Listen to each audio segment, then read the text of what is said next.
এই বাংলায়। হয়তো মানুষ নয়, হয়তো বা শঙ্খ শালিকের বেশে, হয়তো ভোরের কাক হয়ে এই কার্তিক নবান্নের দেশে। কুয়াশায় বুকে ভেসে একদিন আসিব এই কাঁঠাল ছায়ায়। হয়তো বা হাঁস হব কিশোরীর ঘুঙ্গুর রহিবে লাল পায়। সারাদিন কেটে যাবে কলমের গন্ধ ভরা জলে ভেসে ভেসে।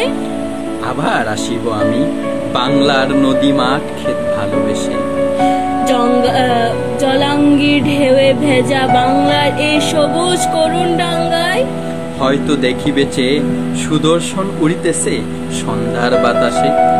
হয়তো শুনিবে এই লক্ষ্মী পেঁচা ডাকিতেছে শিমুলের ডালে। হয়তো খয়ের দানে ছড়াইতেছে শিশু এক উদ্যানের ঘাসে। রূপসা ঘোলা জলে হয়তো কিশোর এক সাদা ছেঁড়া পালে। ডিঙাবাই রাঙা মেঘ সাতরায়ে অন্ধকারে আসিতেছে নীরে। দেখিব ধবল বক আমারই পাবে তুমি ইহাদের ভিড়ে।